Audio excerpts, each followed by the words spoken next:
Hi, Muchismo Eugene. Welcome to another video from Exit Strategy. Please like, subscribe, share the video if you found it helpful.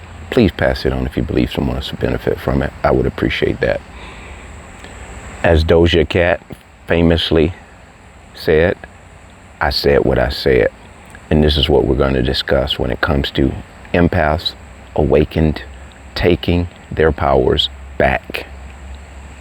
Taking them back. And it starts with standing on business, standing on what you say, not reneging, because the narcissist's whole claim of fame is to try to get you to doubt your reality. They try to get you to compromise on your values, your morals, your integrity. They break down your security and give you their false security. And when they leave you, that false security crumbles because you realize that it was nothing there but an illusion. Now, if you're fortunate like me, you just thought the best of them, not over the top best of them, but you just took them at face value. You saw that they had some retardation issues, but you didn't judge. They seemed like they were a sweet woman, sweet man, sweet person. You took a gamble. You've been through experiences in life. You've been through ups and downs. You've had some nightmare relationships prior to them. They just seems like they would be not a perfect fit, but they would be somebody you could grow with. Right plan. You had the right life idea with the wrong person. So you persisted and you pushed on and you say, well, they got a couple things that, I could deal with, I could live with, I could tolerate. But you didn't know. That was a preview of things to come. So as you awaken and you realize that these things were none of the sort, they were all illusions, all fake promises, a facade. It was a mirage. Like a thirsty man in the desert, you're looking ahead 2 miles off and you think you see people with water running towards you. And you began to run faster, only to get there and realize it was all your imagination. Good analogy, right? So when you awaken, it becomes I said what I said. You don't renege on what you say, believe, because you know now you've taken back your reality that they tried to hijack. And so they did a switcheroo. Now you don't play in any reindeer games. Now you know that next Christmas party, they gassed you up with getting you one of those silly sweaters that a lot of us used to wear at Christmas. Everybody exchanged these sweaters with a reindeer, whatever, elf. And they gassed you up and they got you a different sweater almost every year. But throughout the whole year, they've extracted untold amounts of money, finances, favors, insults, backhanded insults. I'm sorry, give me another chance to destroy you. The back and forth, push and pull, gaslighting, ghosting, silent treatments. And that one day comes up and they give you that sweater like clockwork. And thereby you forgive all the sins of the 11 months, 29 days, 30 days, whatever. And so you're no longer playing in any reindeer games. You're not falling for the hocus pocus. You're not into magic tricks anymore. You see the rabbit in the hat.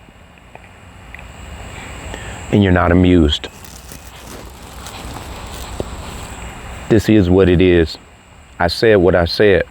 And you don't verbally have to say that. With your lifestyle, with your insistence on doing what you want to do, irregardless to the noise in the background that they're making, because they're very distractive. This is how they somehow get you to renege on your commitments in life. They stay in your ear. That's not going to work. I don't know why you're doing that. You just You probably should just go ahead on and just keep the job you got. You shouldn't try to get another job. Just stay where you are. They don't want you to excel. They don't want you to elevate, graduate, and vibrate high. All the things that you're doing now, they saw that this is what you were. This is who you are. And so they want to snuff that out. They saw a good thing from a mile away in you. They saw what was in you from a mile away, and from a mile away, they began to get in character, to mirror you. They were low-key stalking you probably a month in advance, and you never knew it. And you just think you happen to just run into this person in the store randomly on 2 or 3 occasions, and you say, man, this must be fate. Yeah, let's replace the T with K, F-A-K-E. Yeah, then you would be right. This must be fake, okay? So exchange that next time you happen upon somebody and you try to convince yourself this must be fate. Tell yourself this must be fake.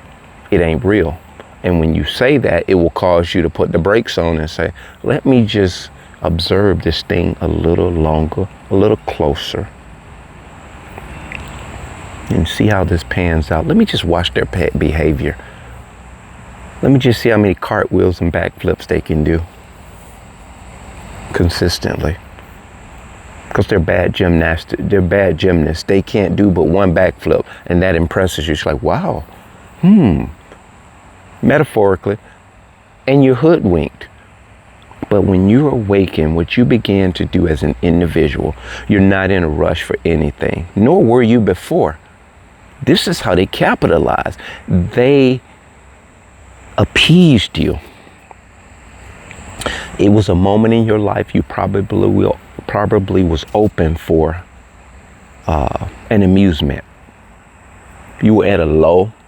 They came about and did a little magic trick on you. It's like, wow. And that's all it took. And when they did that first magic trick, they kept doing magic tricks. And if you were very watchful, which obviously you wasn't, we weren't, it was a learning curve, you would have saw that fake trick was not even a good trick. You would have been able to see that they were hiding cards behind their back. When you meet their family, which they want you to meet them the same day they meet you, this is a perfect example how they flood you with these bells and whistles of sorts. They keep you occupied, if you will, so you don't have any time to think things out or think things through. Because in your isolation as an empath, they know that's when you go into the lab. They don't want you to have time to yourself. If you do get time to yourself, is when they've ghosted you, silent treatmented you in the same room. That's no alone time. They will sit in a room with you and psychologically attempt to punish you. You'll be talking about something that's very, very endearing, enlightening. I mean, and very, very delightful. And they would be just like, okay. Every 5 minutes you'll hear, oh. There's no response that even remotely resembles a relationship.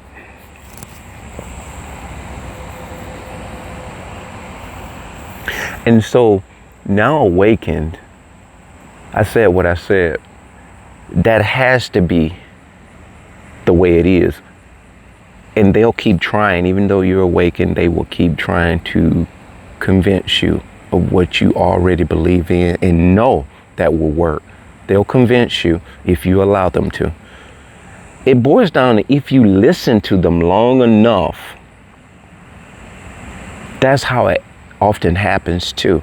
So what you have to do is shut it down. As I told you before, You can put a Bluetooth in. That's a good idea. Even if you don't like Bluetooth, guys, keep you a Bluetooth, 1 or 2. Keep them in your pocket.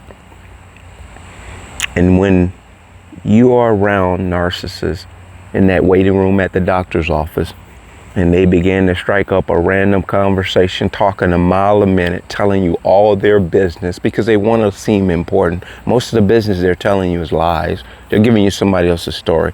You politely, because all of us are always dueling on our phones, so you have a perfect out. You like, I got a call. Be like, I'm texting.